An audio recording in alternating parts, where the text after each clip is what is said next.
আরো বেশি আন্তরিক হওয়া উচিত ছিল, দায়িত্ব নেওয়া দরকার ছিল।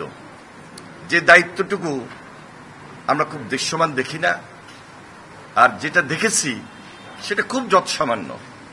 সর্বপ্রথম দায়িত্ব ছিল এই সরকারের, যারা বিগত আন্দোলন সংগ্রামে গুম খুন হয়েছে, শহীদ হয়েছে, পঙ্গুত্ব বরণ করেছে, দৃষ্টিশক্তি হারিয়েছে, বিচ্ছিন্ন বিক্ষিপ্তভাবে না দেখে দায়িত্ব নিয়ে দায়িত্ববোধ থেকে একটা সেলের মাধ্যমে সর্বোচ্চটা করা, সর্বোচ্চভাবে এদের পরিবারের পাশে দাঁড়ানো। সেখানে আমরা খুব তাচ্ছিল্য দেখছি, স্বল্পতা দেখছি।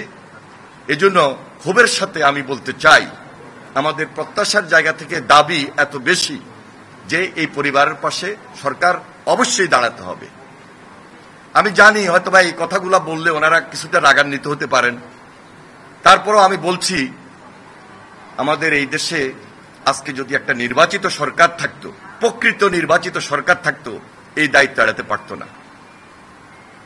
সুতরাং শুধু একটা পার্টি ডিসেম্বরের নির্বাচন চায়, কেন চায়, কি কারণে চায়, এটা বুঝতে হবে।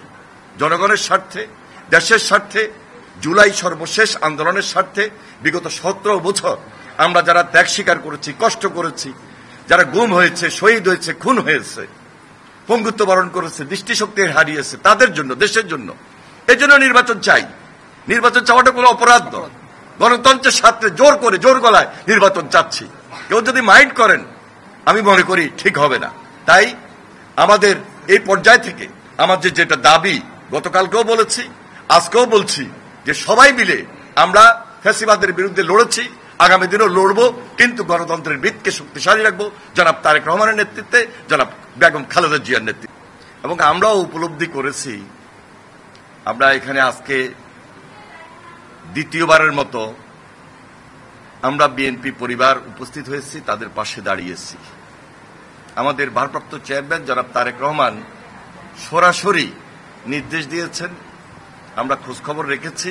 আজকেও আমি নিজে সহ আমাদের এই বিএনপি পরিবারের নেতৃবৃন্দ উপস্থিত হয়েছেন, আমাদের ডাক্তার সাহেবরা এখানে উপস্থিত আছেন, তারা কিন্তু খুব আন্তরিক।